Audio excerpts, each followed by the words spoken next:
Друзья, ну и третье и заключительное в нашем исследовании о том, что нужно для того, чтобы построить великую компанию, это ресурсы, либо по-другому Лакшми. Лакшми – это богиня удачи и процветания в индийской мифологии. Вот. И Лакшми, она всегда там, где есть Господь, где есть Бог, то есть где есть высшая цель и миссия, где дело выстроено таким образом, что оно несет пользу людям, да, и оно развивает людей. Вот. И здесь смысл заключается именно в этом. То есть за распространенные проблемы либо ошибка людей, что они начинают какое-то мероприятие с ресурсов, да, с поиска ресурсов, там, с подсчета там, и так далее, и так далее. То есть это ошибка в том смысле, что Лакшми либо ресурсы, они приходят на третьем этапе на самом деле. То есть когда уже есть лидер, когда есть ключевая деятельность, есть предназначение, когда есть фокус на каком-то уникальном деле, да, который работает на 4 основных уровнях. То есть есть высокие смыслы, есть творчество, занята социальная сфера и занята сфера достижений. Когда есть команда людей, которые объединены миссией, высокой целью, да, то есть это привнести в мир что-то новое, какую-то технологию, там, принести больше комфорта, удобства для людей, там, дать им какие-то вещи, которых у них раньше не было, для того, чтобы они могли заниматься развитием, да, познанием себя, своей природы, познанием Бога и так далее.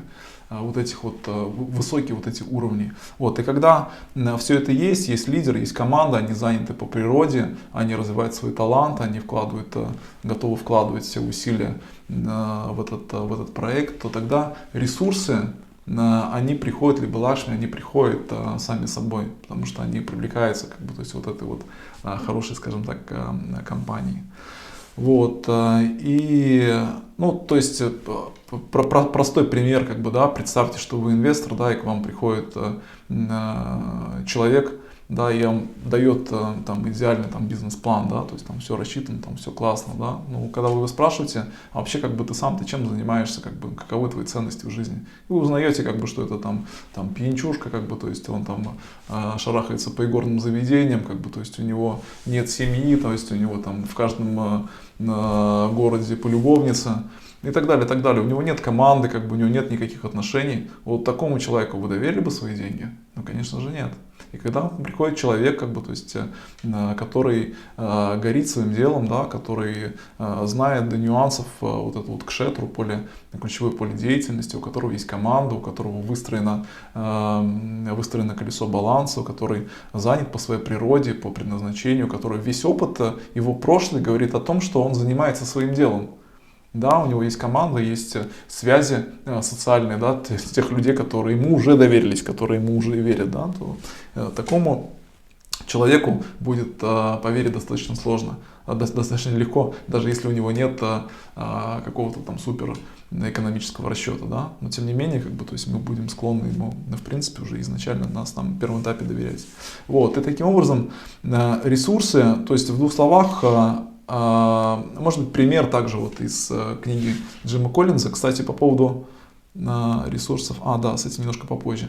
Пример такой вот, 2 компании, по-моему, в 60-х, 70-х годах в Америке, одна из которых Kimberly-Clark, вот, и в один момент они продали заводы, которые находились у них в собственности, которые занимались обработкой бумаги, и все свои деньги инвестировали в потребительский рынок, то есть в товары потребления. Вот, и они добились удивительных успехов. И интервью, которое вот брал как раз Коллинз, одного из директоров, который работал у конкурентов, соответственно, Kimberly-Clark в то время. Вот, и на вопрос, как бы, то есть, что вы думаете по поводу Kimberly-Clark, кто-то ему ответил: они мошенники, то есть они поступили нечестно. Что вы имеете в виду, как бы странно. Почему они поступили нечестно? Если бы мы продали все свои комбинаты, да, и если бы мы вложили все свои деньги в новый рынок, тогда мы тоже стали бы успешной компанией, тогда бы мы тоже добились успеха. Да, вот это просто такое некое состояние сознания людей, как бы, которые даже проиграв, как бы, то есть они продолжают, ну, не до конца понимают, как бы, в чем они ошиблись. Да. Kimberly-Clark уникальная компания, которая сконцентрировалась на своем уникальном преимуществе, то есть они свои ресурсы организовали в соответствии с тем уникальным преимуществом, которое они могут добиться в рынке. Да.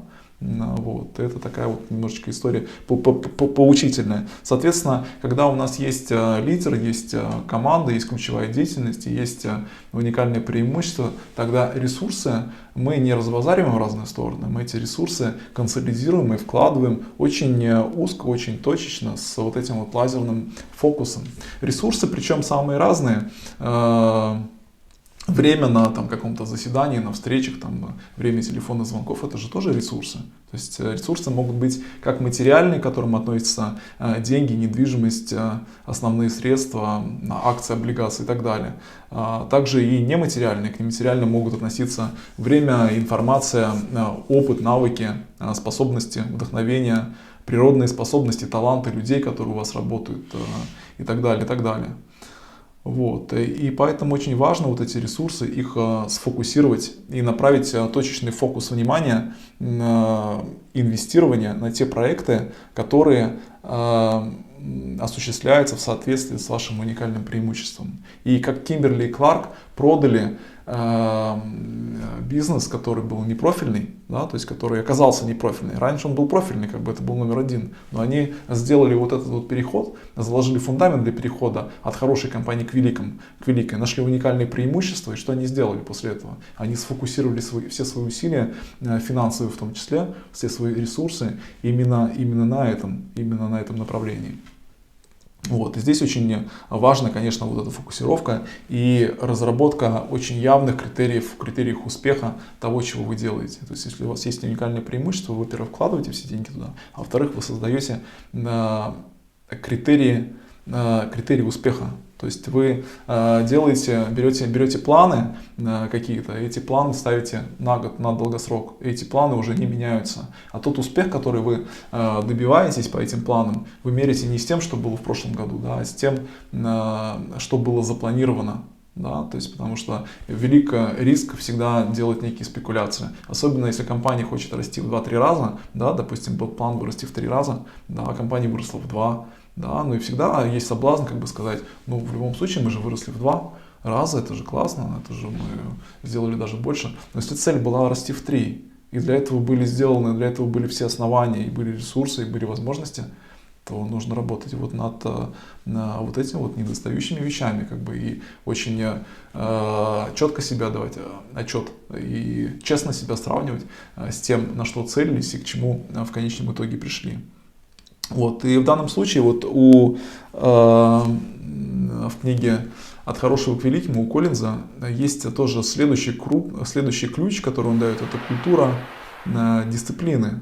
Вот. Что дисциплина, она на самом деле исходит из культуры компании.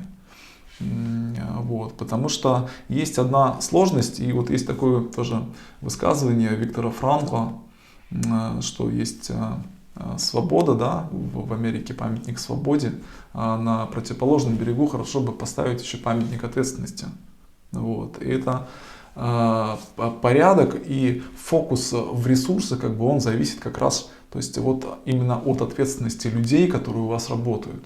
Вот. И здесь есть два способа продвижения. То есть первый обычно, вот о чем говорит уже Коллинз в своей книге, это когда люди только начинают мероприятия, и они движимы духом предпринимательства, духом свободы, духом новых идей, вдохновения, драйва и так далее. Вот. И когда компания достигает каких-то уже высот, достигает какого-то уровня, на смену приходит бюрократия. Да, потому что нужно работать также не только над свободой, а еще как бы и над ответственностью. Да? То есть и на смену как бы вот этим вот вещам приходит все больше форм отчетности, длинные процедуры согласования, какие-то заседания, особенно в крупных компаниях многомиллиардных, да, где там тысячи сотрудников, совет директоров, как бы, то есть и, можно себе представить, какие есть процедуры согласования и как не просто принимаются все ключевые решения.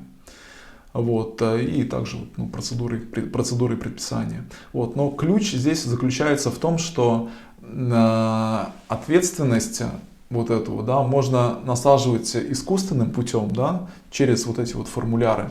И здесь есть обратная сторона, что люди творческие, люди с духом предпринимательства, да, которые ищут в работе, как бы, то есть не с скуки, как бы, то есть и оформление вот этих вещей, они будут, когда компания будет меняться, они будут отваливаться, они будут уходить, то есть искать там, где они могут самовыразиться, там, где они могут заниматься тем, что интересно заниматься, исполнять свое предназначение, развивать свои таланты, а не заниматься там пустым заполнением там бланков, формуляров, ну, с их точки зрения пустым.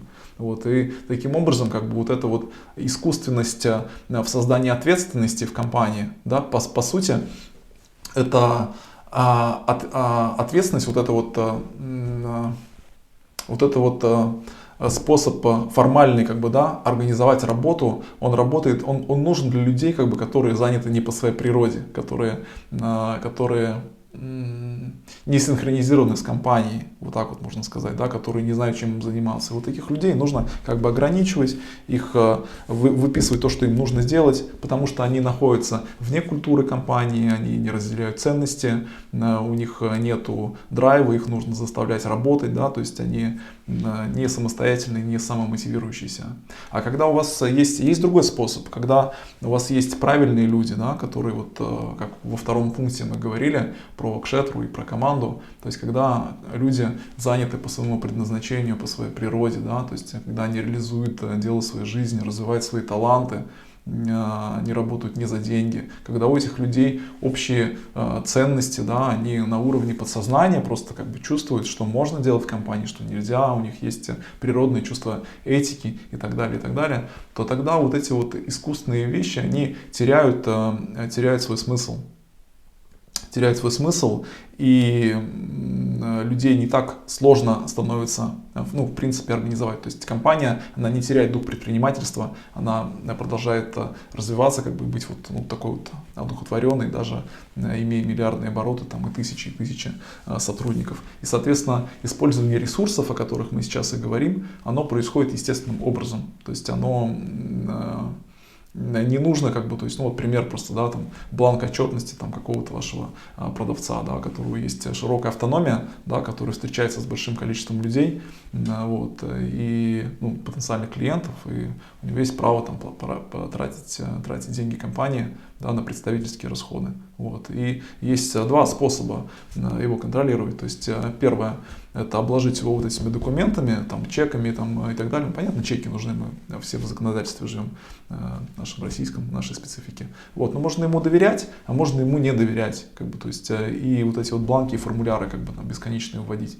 Там, туда-сюда, там, сколько бензина было потрачено, куда ты ехал, как бы, сколько там километров, зачем ты с этим встречался, затем с тем встречался. И вот если такой принцип как бы избрать, тогда мы увидим, что через некоторое время его работа, она превратится уже не в драйв, как бы, то есть она превратится в бесконечное заполнение отчетов по бензину, по отчетам там за чеки за рестораны, там, за какие-то другие вещи, там, подарки, третье, десятое. Ну, и можно потерять такого человека. А с другой стороны, можно этому человеку доверять, да, то есть и тогда и видеть, что, ну, доверять, как бы доверять разумно, то есть видеть, в чем смысл его деятельности, то есть в чем, как бы, занят ли он по предназначению, то есть разделяет ли он ценности компании, то есть вообще, что для него это его работа, как бы, то есть, ну, насколько он соответствует. Если все это есть, тогда это будет естественно, он не будет тратить деньги туда, куда это не нужно, да, то есть он будет заинтересован в общем результате, а не в том, чтобы там, не знаю, там, обмануть компанию, потратить какие-то деньги там, или потратить их не туда там, и так далее, и так далее. То есть он будет, естественно, двигаться в фарватере компании. А если таких сотрудников там не 5, не 6, а их 500-600, да, если у вас компания национальная, да, или даже международная, что тогда? То есть, да, бесконечные формуляры, как бы, либо проще вложиться в развитие команды, для того, чтобы донести общую миссию до всех, для того, чтобы со всеми вместе синхронизироваться по ценностям, да, для того, чтобы выработать общее видение, для того, чтобы убедиться, что человек занят по своей природе, Вот, и тогда использование вот этих ресурсов, или вот лакшми, как мы говорили, что они приходят сами, когда есть лидеры, когда есть ключевая деятельность, в которой компании профессионалы. И здесь также, то есть это регулирование ресурсов, оно происходит автоматически, это не то место, где нужно фокусировать внимание, куда нужно уделять свое внимание. Вот, и таким образом решение это инвестировать в культуру компании. В культуру компании это значит в миссию, ценности, видение. Таким образом приходят в компанию правильные люди, и они руководствуются долгосрочными целями. Вот, и, соответственно, эти долгосрочные цели обеспечивают выполнение того, что мы хотим. Также хотелось бы затронуть вопрос такого ресурса, как технологии. Технология это некий акселератор, да, который способен добавить как бы газа в вашу деятельность. Вот. Но есть такое заблуждение, что сама по себе технология может сделать компанию успешной или может сделать компанию великой.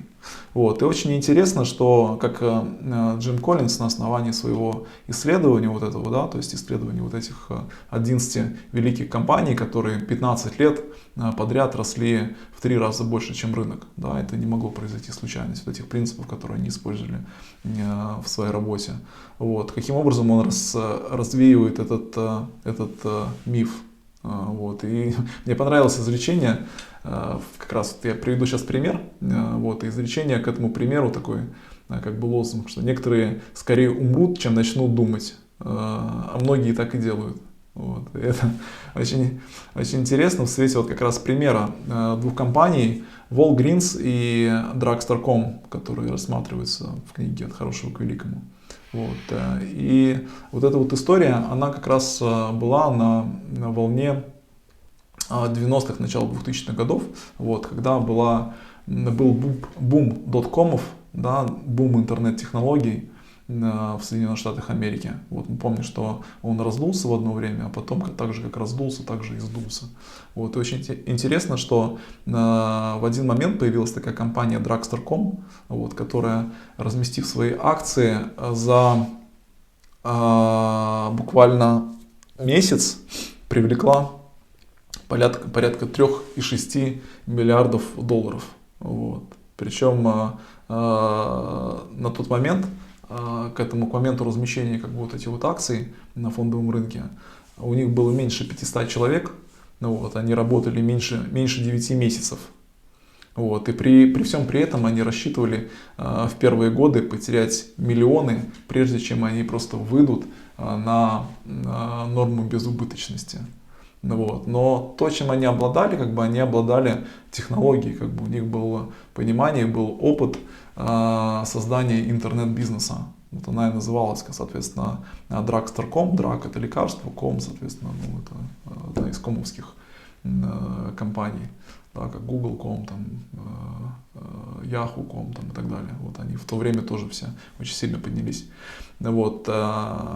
И что интересно, что люди, которые инвестировали, и весь рынок на тот момент, все гуру экономики американской, на Уолл-стрит, там, в банках там, и так далее, они говорили, что это уникальное время пришло. Да, то есть сейчас бум интернета, и сейчас интернет просто он заберет там весь бизнес. И тот, кто не будет первым, тот будет последним.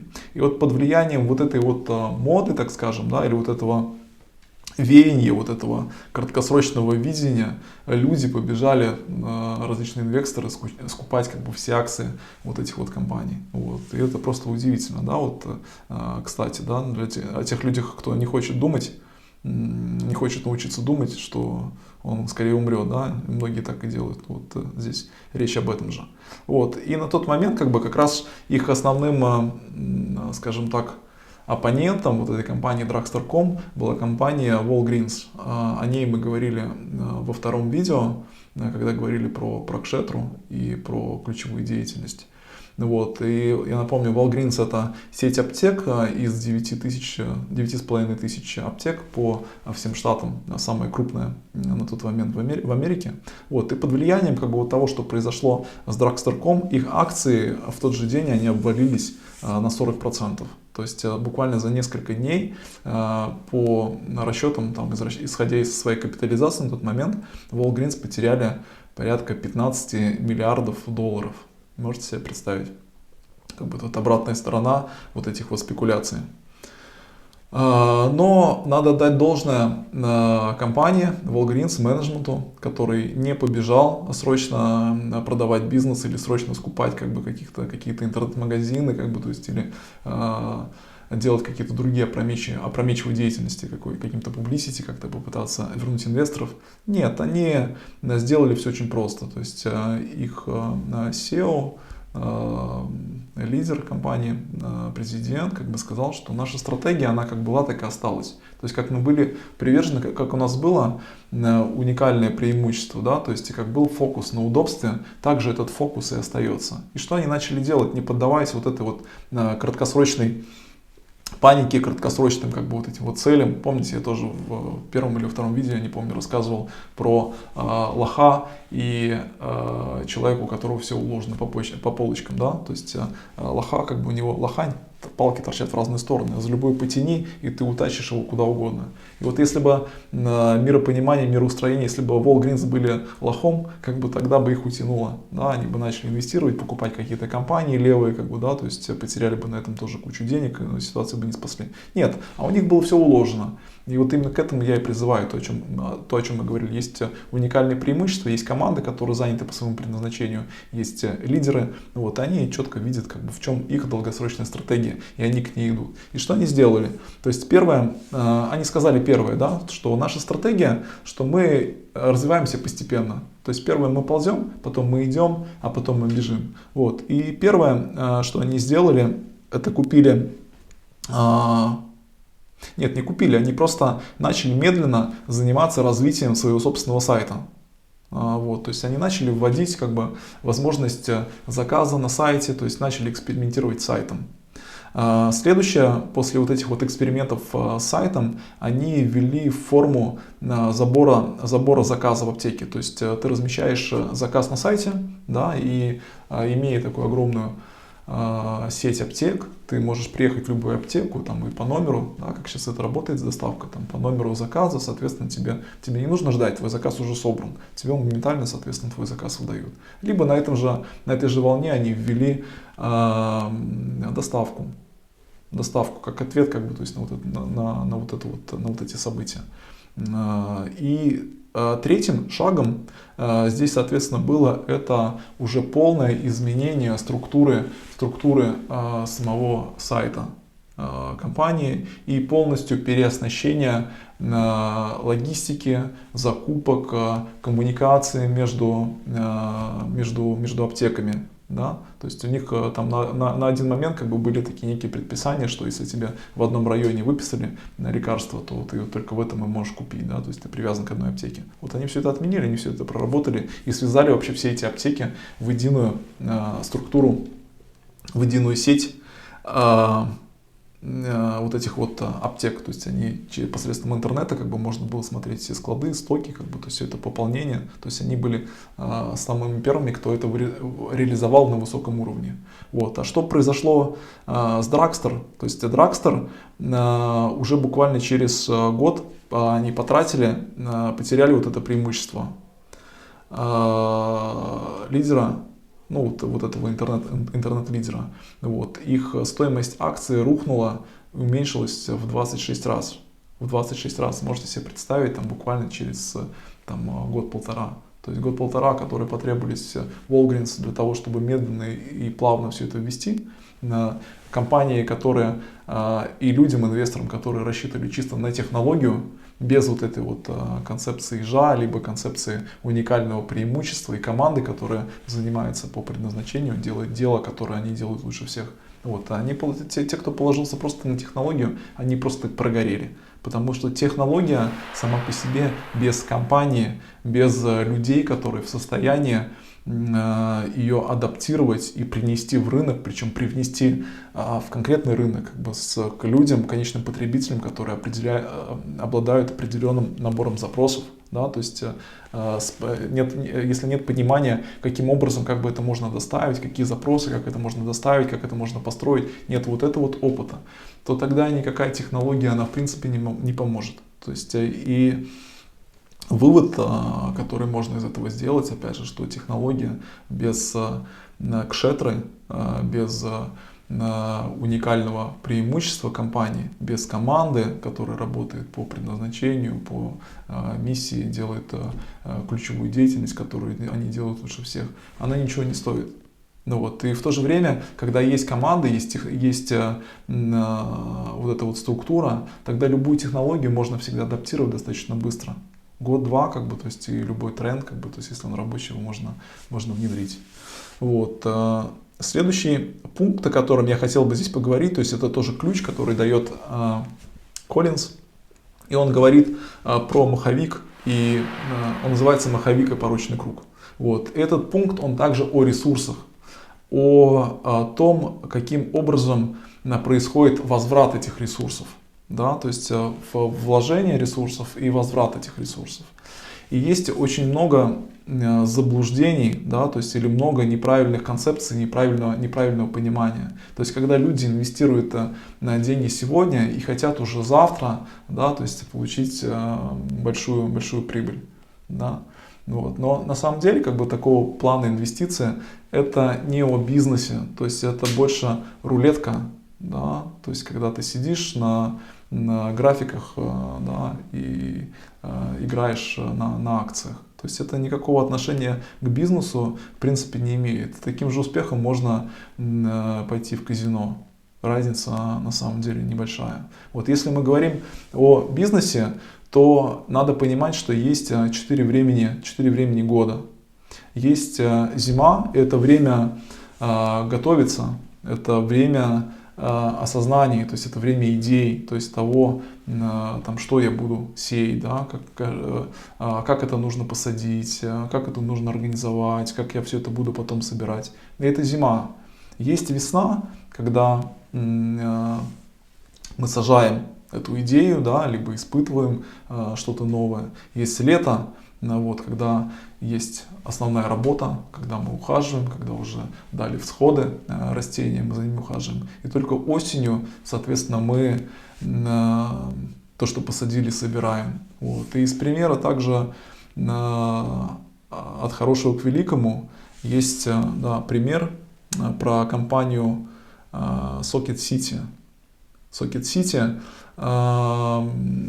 Коллинз приводит, что первая публикация компании Socket City была в 1984 году, вот, где как бы сказали, что это классная компания, крутая, как бы у нее есть потенциал. Вот. А на самом деле до первой публикации было 10 лет, когда об этой компании в принципе никто не знал. Вот. 1984 год это первая публикация, а в 1973 году сын собственника унаследовал эту компанию.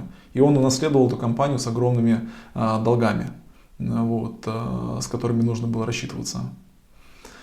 И начиная с 1973 года он просто начал искать идею. То есть для компании это был период зимы. То есть он начал искать идею и начал смотреть, что можно сделать с этим бизнесом. Он начал экспериментировать с новыми форматами магазинов, то есть это были магазины электроники. И в тот же момент у него появилась вот идея, у этой команды появилась идея как бы организовать такой некий супермаркет, объединенный со складом, да, и все это электроника, и все это там со скидками и с доставками, как бы все это вместе соединить. Нечто, что до них никто не делал, как бы, или делал, но не в этой индустрии. Вот, и 74 год, 73-74, это вот состояние зимы. Следующий этап для них это была весна. И в 77 году только они открыли первый успешный магазин по этой концепции.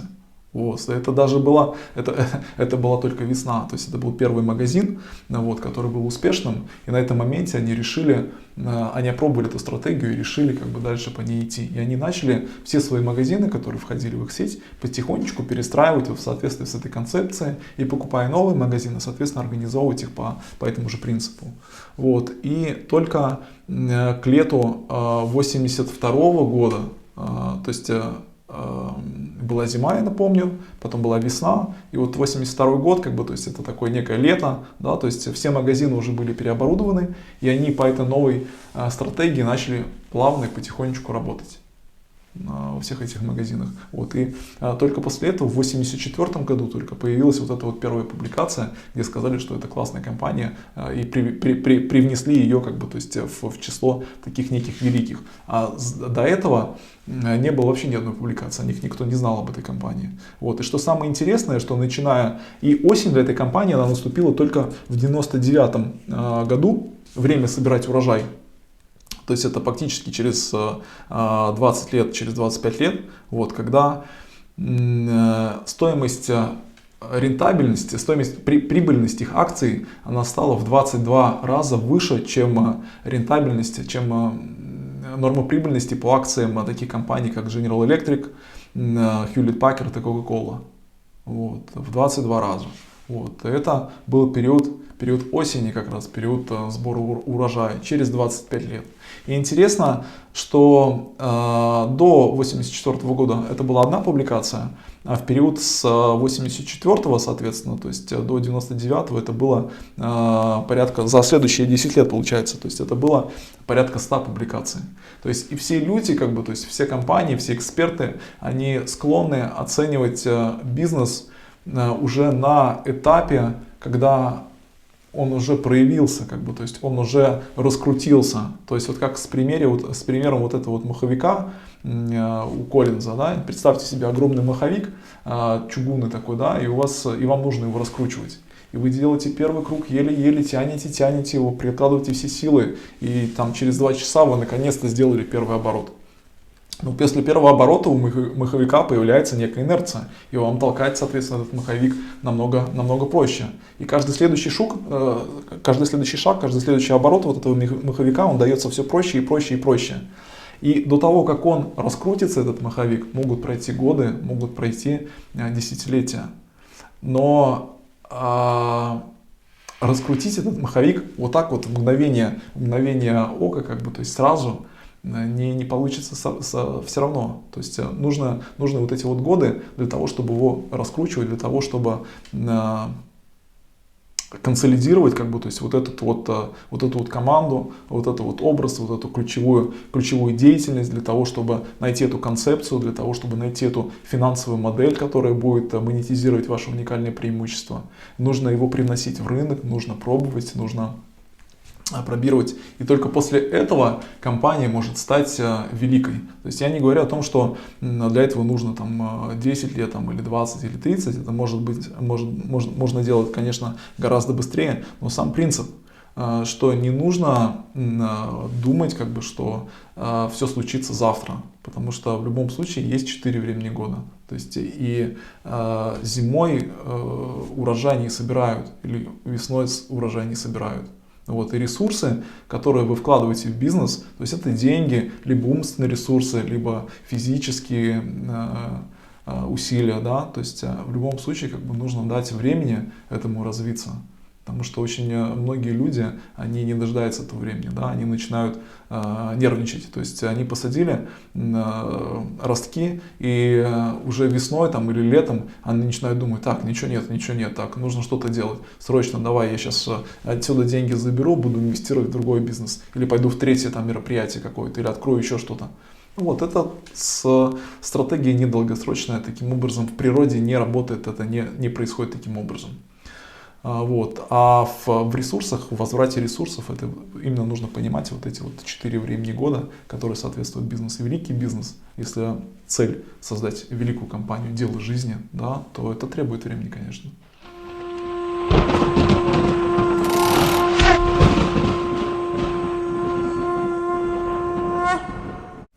Таким образом, для того, чтобы создать успешную компанию и даже великую компанию, нужно руководствоваться тремя основными духовными принципами, из которых первый — это кшатри, либо лидер, да, который создает само ДНК проекта, да, который стоит у руля, который создает образ. Причем этот лидер должен быть занят по своему предназначению. То есть он должен заниматься своей ключевой деятельностью. Это не может быть для него какой-то побочный заработок или какое-то не основное. То есть он должен прикладывать все усилия в соответствии со своими с талантами, где у него раскрывается страсть, призвание, работа и миссия. Таким образом, у этого лидера открывается видение. У него есть рабочее колесо баланса выстроенных жизненных сегментов жизни, то есть и он может ехать по жизни, то есть осуществляя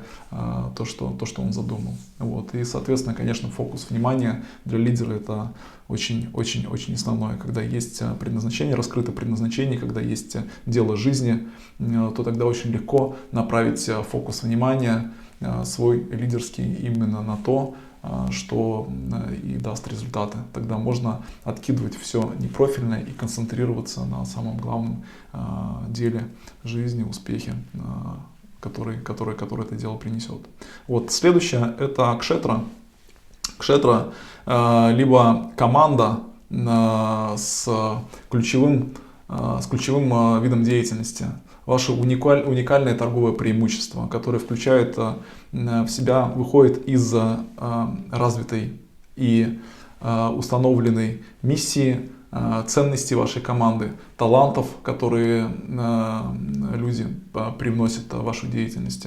Это именно структура лидеров. Когда есть лидер, есть команда также лидеров, профессионалов в своем деле, занятых также по своему предназначению, у которых вся деятельность связана с тем, что они занимаются. То есть также их страсть, таланты, миссия, все задействовано. И тогда это долгосрочные сотрудники, то есть это долгосрочные члены команды, и они могут развивать и привносить те уникальные преимущества, уникальный опыт, уникальные знания в компании, благодаря которому компания будет лидировать в своей области.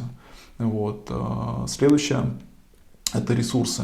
Ресурсы либо лакшми — это то, что, как мы поговорили, приходит в должное время. Сначала приходит лидер, потом приходит преимущество, либо область знания, область профессионализма, и потом приходят ресурсы, приходит лакшми как энергия, которая все это крутит и обеспечивает.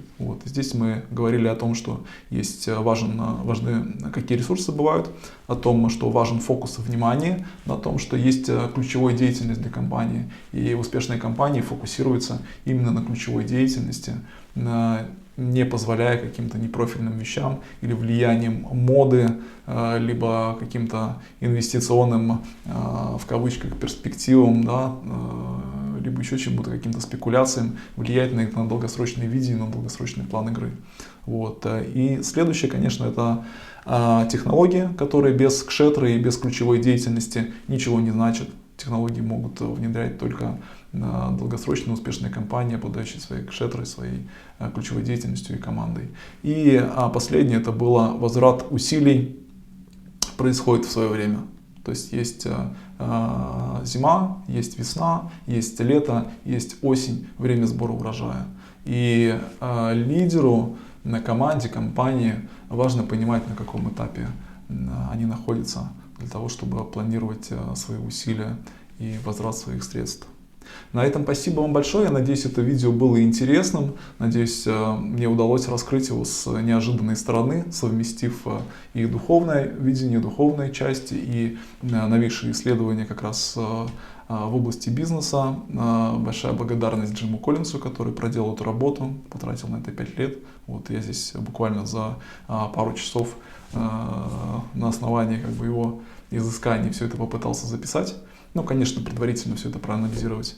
Надеюсь, вам это было интересно, и у вас получится все это привнести в свой бизнес, то есть и выстроить бизнес, исходя из этих законов, этих принципов, этих пониманий, чтобы через какой-то промежуток времени вы оказались в именно той самой великой компании, которую вы сами и создали. Спасибо вам большое. Духовный бизнес. Подписывайтесь, смотрите. До встречи. Счастливо.